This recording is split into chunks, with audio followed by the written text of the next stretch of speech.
Hello जय हिंद दोस्तों, मैं रणवीर सिंह स्वागत करता हूँ फिर से आप सभी का आपके अपने परिवार मेंबर क्लासेस में। तो दोस्तों लोग बात करने वाले हैं जैसा कि हम लोग प्रैक्टिस सेट कवर कर रहे थे, तो ये सेट नंबर 13 हो जाएगा। जो भी आगामी एग्जाम है सबके लिए इम्पोर्टेंट रहेगा, दिल्ली पुलिस हो, एसएससी जीडी हो, यूपीपी या अन्य जो भी एग्जाम है सबके लिए इम्पोर्टेंट रहेगा।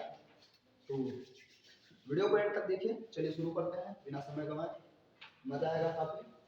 पहला प्रश्न है, महात्मा गांधी ने निम्न में से किसका समर्थन नहीं किया था? तो ये चार विकल्प है, यानी कि हम एक तरीके से गांधीवाद समझ सकते हैं। अगर गांधीवाद को समझते हैं तो आसानी से आप आंसर कर पाएंगे। ठीक है, देखते रहिए क्या है आंसर। मद्य निषेध, भारी उद्योग, ग्राम पंचायत, श्रम की गरिमा। किसमें मतलब उनका क्या मत था, किसका समर्थन गांधी जी ने नहीं किया था? क्या हो जाएगा इसमें? मद्य निषेध तो था ही था, है ना। ग्राम पंचायतों की भी उन्होंने चर्चा की ही थी, है ना। तो जिसको हम अनुच्छेद 40 में देखते हैं नीति निषेध सिद्धांतों में, और अनुच्छेद 243 में 243 एबीसीडी पूरा पंचायत को देखते हैं, और भाग 11 में भी तो ये भी था। और श्रम की गणना को भी वो उन्होंने समर्थन दिया था कि भारी उद्योगों की तरफ उन्होंने बहुत ज्यादा कहीं बात नहीं की थी। तो इसका जो करेक्ट आंसर हो जाएगा भारी उद्योग। बहुत आसान है ना। मद्य निषेध मतलब वही मदिरा, है ना। राज्यपाल का कार्यकाल कितने वर्ष का होता है? वैसे तो राज्यपाल राष्ट्रपति के प्रसाद पर्यंत होता है। इस तरीके से अगर विकल्प आ जाए तो हमारा सामान्य सा आंसर 5 वर्ष है ना। 6 वर्ष राज्यसभा का होता है, तो हम जानते हैं ना। तो इसमें बहुत ज्यादा इसमें कुछ दिमाग नहीं लगाना था। ठीक है। अच्छा, जो राज्यपाल का पोस्ट है वो किस अनुच्छेद के अंतर्गत आता है? अनुच्छेद 153। ठीक है। राष्ट्रपति से कितना में आगे जाना है? 153 है कि 151? क्योंकि इसमें हमें 101 आगे बढ़ना है, राष्ट्रपति का 52 रहेगा। ऐसे ही हमें 100 के आसपास या 99 के आसपास बढ़ना होता है ना। चाहे हम बात कर लेते हैं कुछ चीजों में, जैसे अनुच्छेद 32 है तो वो, और अनुच्छेद 126, है ना। तो वो थोड़ा सा है। फिलहाल राज्यपाल का कार्यकाल 5 वर्ष बताएंगे, वैसे तो प्रसाद पर्यंत रहता है राष्ट्रपति जी के महोदय का, है ना। कुछ आसान सा प्रश्न भी है, कुछ अच्छे भी प्रश्न है। कह रहा किसका संबंध गदर पार्टी से नहीं है ना। तो गदर पार्टी से संबंधित कौन सा व्यक्ति नहीं है? देखिए यहाँ पे लाला हरदयाल, मोहम्मद बकरतुल्ला और सोहन सिंह, ये तीनों के तीनों गदर पार्टी से संबंधित है। गदर पार्टी की स्थापना सोहन सिंह भाकरा ने किया था, और 1913 में इन्होंने इसकी स्थापना की थी। और ये सब आमतौर पे अमेरिका में हुआ था। भारतीय लोग अलग अलग देशों में रहते थे, तो भारत को आजाद कराने के लिए कहीं भी जहां वो रहते थे उस तरीके से कहीं कहीं काम करते थे। तो गदर पार्टी की स्थापना अमेरिका में होती है, ये ध्यान रखेंगे, है ना। संस्थापक अध्यक्ष के रूप में ये रहेंगे, बाकी ये सभी लोग इनके सहयोगी में हैं। तो ये गदर पार्टी से संबंधित लोग हैं। बाबा गुरुदत्त सिंह जो है, ये हांगकांग में रहने वाले व्यक्ति थे। हांगकांग, ये थोड़ी सी घटना है। और 273 लोग जो है, एक एक जहाज थी जापानी जहाज जिसका नाम था कामागाटो मारू। ये क्वेश्चन बना है कि ये है क्या कामागाटा मारू। ठीक है, क्वेश्चन ये पूछने का कामागाटा मारू है क्या। तो ये जापानी जहाज था जिसे बाबा गुरुदत्त सिंह ने खरीदा था। और पंजाब के, ये हांगकांग से बिलोंग करते थे। हांगकांग वही पंजाब, चाइना के बगल में रहने वाला जो छोटा सा देश है। तो ये पंजाब से 273 लोगों को लेकर के चल दिए कहाँ? उत्तरी अमेरिका महाद्वीप में, अर्थात कनाडा, शुरुआत में ही। और ये समय काल है 1914 का, टाइम ड्यूरेशन का। और उस समय कनाडा, अमेरिका, इन सब क्षेत्रों में फिर अंग्रेजों का ही राज था, है ना। तो अंग्रेजों ने वहां एंट्री नहीं दी, उतरने नहीं दिया, क्योंकि वो प्रवासियों को मौका नहीं देते थे। तो लगभग जो है 2 दर्जन के आसपास लोगों को उन्होंने उतरने का मौका दिया, बाकियों को वापस भेज दिया, है ना। और जब ये वापस लोग आए फिर कलकत्ता वाले क्षेत्र में, तो कलकत्ता वाले क्षेत्र में फिर अंग्रेजों ने उतरने नहीं दिया, गोलियां चला दी, है ना। तो वहां पर भी लगभग 40-44 लोगों की मृत्यु हो गई मौके पर, कुछ ऐसे ही। लेकिन ये सीधा सा प्रश्न बनता है कि घटना क्या है या ये क्या है, तो एक जहाज है, ठीक है ना।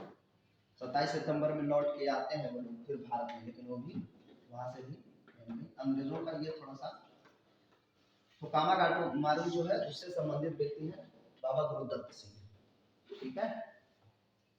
बाकी सोहन सिंह भाकरा, लाला हरदयाल, मोहम्मद बकरतुल्ला, ये सब गदर पार्टी से संबंधित है। 1913 में गदर पार्टी की स्थापना कर दी गई थी।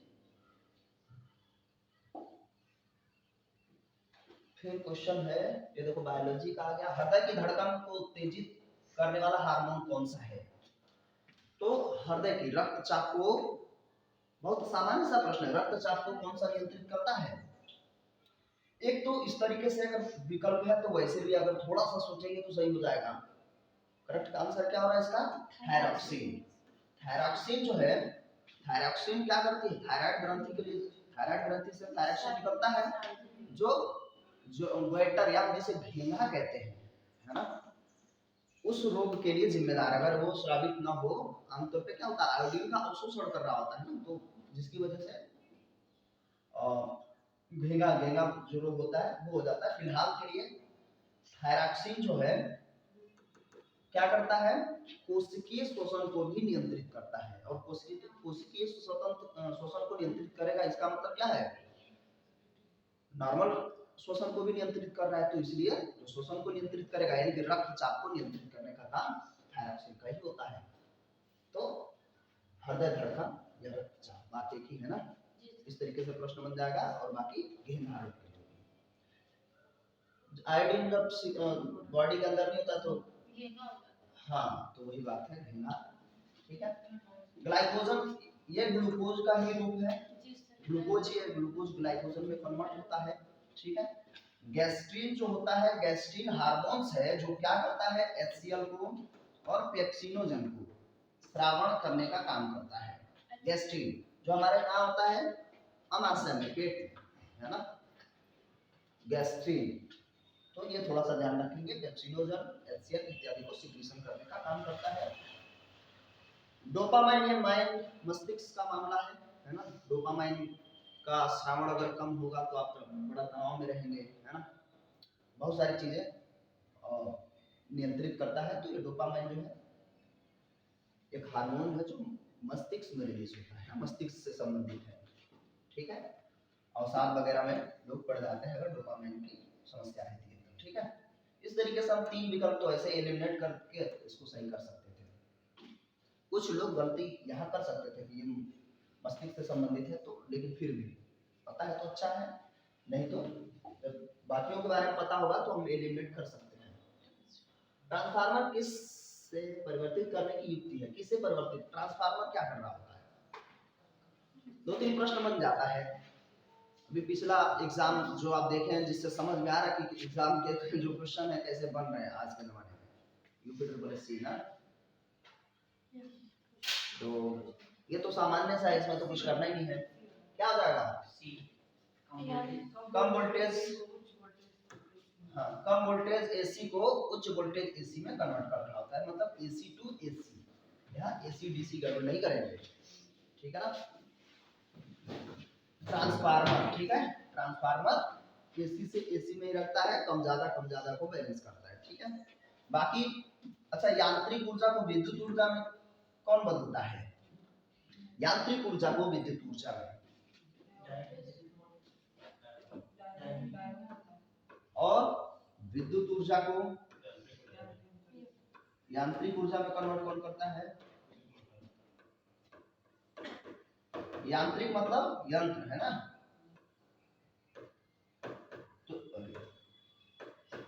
तो देखिए ये यांत्रिक ऊर्जा यानी कि यंत्र को चला करके जो विद्युत में कन्वर्ट करते हैं उसे हम डायनेमो कहते हैं, है ना। तो आमतौर पे डायनमो हम देखते हैं, डायनमो का इस्तेमाल हम कर लेते हैं जब हाइड्रो प्रोजेक्ट पे लगाते हैं तो वहां डायनमो होता है, पंखा चलता है ना, जिसकी वजह से डायनमो चलेगा। डायनमो से क्या होता है, बिजली का उत्पादन होता है। पवन ऊर्जा में भी सेम कंडीशन है, ताप ऊर्जा में भी सेम कंडीशन है। कुल मिला के डायनमो को ही निशाना होता है जो कन्वर्ट करता है यांत्रिक से विद्युत में। उसके बाद विद्युत ऊर्जा को यांत्रिक ऊर्जा में कन्वर्ट करने का काम मोटर का रहा होता है ना, विद्युत मोटर। तो मोटर और डायनमो एक दूसरे के क्या है, विपरीत है। ठीक है, तो इस तरीके से प्रश्न बन जाता है, बाकी ज्यादा कुछ है नहीं, ये थोड़ा सा सामान्य सा। रक्त प्रवाह में हवा के बुलबुले का होना जीवन के लिए क्यों खतरनाक माना जाता है या होता है? कुछ ऐसा ही देगा, थोड़ा सा सोचिए फिर आंसर करिए। इस तरीके से प्रश्न, रक्त प्रवाह में हवा के बुलबुले का होना जीवन के लिए क्यों हानिकारक है? क्योंकि वो क्या कर देगा, हवा रक्त के साथ मिलकर जटिलता उत्पन्न कर देती है, रक्त का प्रवाह कई गुना बढ़ जाता है, रक्त के प्रवाह में बाधा उत्पन्न होता है, बाधा उत्पन्न होता है ना, जिससे अटैक पड़ने का खतरा बढ़ जाता है। हाँ, तो इसलिए जीवन के लिए खतरनाक है। देखो ये कुछ इस तरीके से भी प्रश्न रहेंगे जो आसान रहेगा, लेकिन कुछ लोग तुरंत इसमें मार के आगे पूरा पढ़ेंगे नहीं और गलत कर देंगे। आसपास के वातावरण में पशुओं और पौधों के संबंध के अध्ययन को क्या कहते हैं? क्या है आंसर? क्या कहते हैं? पारिस्थितिकी विज्ञान, है ना, कितना आसान है।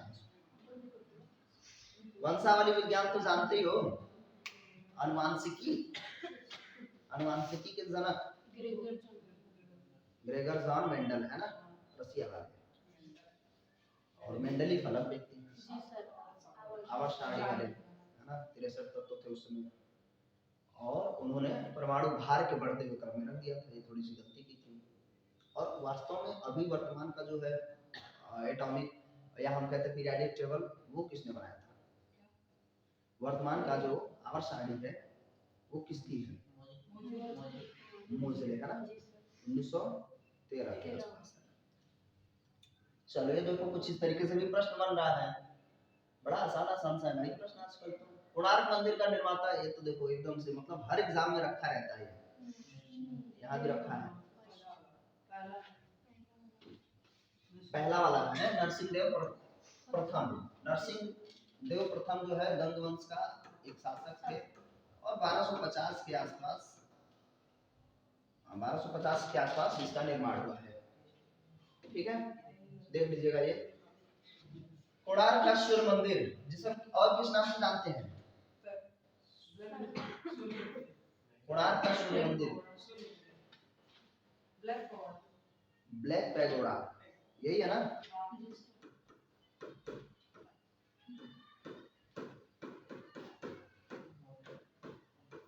कहाँ पर है? उड़ीसा, ठीक है ना। अच्छा, स्वर्ण मंदिर और सूर्य मंदिर, ये तो चलो कोणार्क का सूर्य मंदिर है। स्वर्ण मंदिर अमृतसर, तो स्वर्ण मंदिर को बनवाया किसने था? और कोई?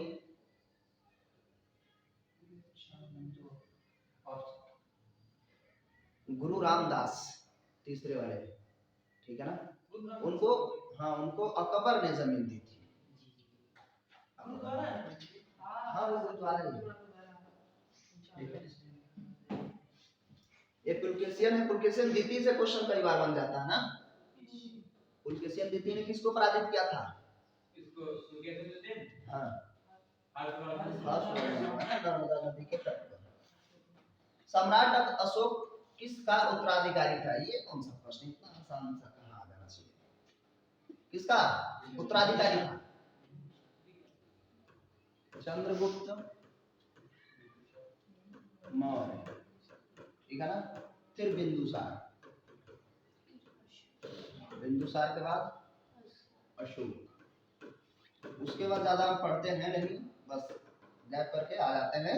क्या नाम है? बृहद्रथ, अंतिम। इसकी हत्या किसने की थी? भाई हम लोग क्या पढ़ते हैं, मसीन मासुका साथ, मसीन मासुका साथ। तो यहाँ पे जो माँ में फिर ये सु आ रहा है ना, तो कौन सा रहेगा इसका, नहीं पुष्यमित्र शुंग, शुंग वंश है ना, इसका सेनापति बृहद्रथ का सेनापति पुष्यमित्र शुंग, जो पंडित थे आमतौर पे लोग, है ना। हर्यंक वंश, शिशुनाग वंश, नंद वंश, फिर मौर्य वंश, शुंग वंश, काकवाड़ वंश या कर्ण वंश, फिर सातवाहन वंश, ये तो पढ़ते हैं। बिंदुसार कहां से कहां तक चलेगा इसका टाइम ड्यूरेशन बताइए। 321 या कहीं कहीं पे 22 में लिखा होता है, 321 या 22 से लेकर के 298 तक, ठीक है।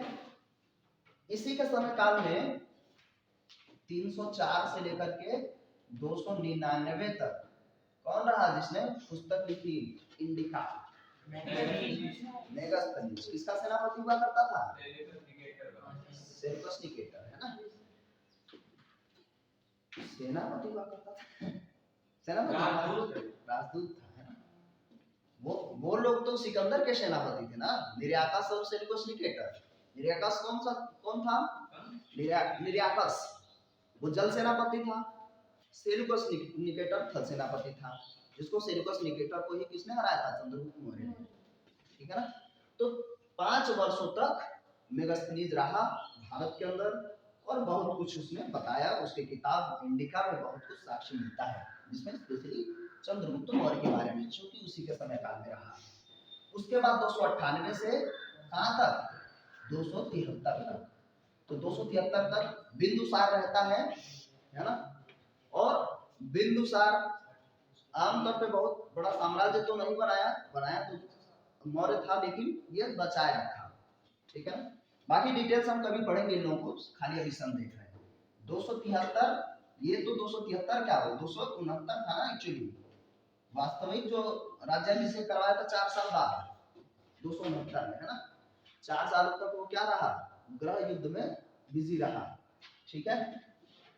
तो 232 तक,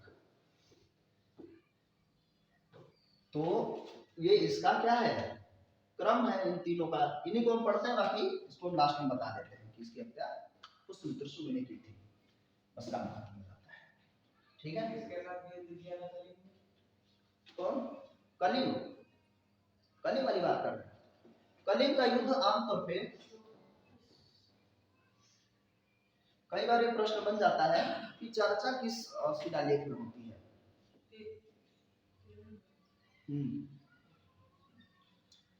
टोटल कितने शिलालेख थे, बड़े बड़े शिलालेख 14, तो सेकंड लास्ट में 13वें शिलालेख में इसकी चर्चा होती है, और वहीं पे बताया गया कि इसने धर्म विजय को अपना लिया था, है ना। चलिए सुशील, लास्ट क्वेश्चन है, माल्यूशियन, माल्यूशियन नहीं होना चाहिए, माल्थस होना चाहिए, ठीक है। माल्थस के जनसंख्या सिद्धांत के अनुसार जनसंख्या ज्यामितीय अनुपात में बढ़ती है, खाद्य आपूर्ति गणितीय अनुपात में बढ़ती है। जनसंख्या गणितीय अनुपात में बढ़ती है, जनसंख्या तो गणितीय अनुपात में बढ़ेगी नहीं, तो ये वाला ही सही है ना। माल्थस ने बताया था, माल्थस ने बताया था कि जो जनसंख्या है वो ज्यामितीय आकार में बढ़ती है, जबकि जो संसाधन है वो गणितीय आकार में, फॉर एग्जांपल जैसे 1 2 4 8 16 32, ठीक है, इस तरीके से। और ये आप जो संसाधन वो कैसे बढ़ेंगे, 1 2 3 4 5 6, ये माल्थस रहना चाहिए, ठीक है ना। माल्थस एक अर्थशास्त्री था, ब्रिटिश अर्थशास्त्री, ठीक है ना। तो ज्यामितीय अनुपात में और गणितीय अनुपात में ये थोड़ा सा ध्यान रखिए, ठीक है ना। तो बस हो गया। तो कैसा लगा वीडियो, कमेंट करके जरूर बताइए। इस वीडियो में बस इतना ही, कंटिन्यू बने रहिए और मिलते हैं रोड में, तब तक के लिए नमस्कार, जय हिंद, जय भारत।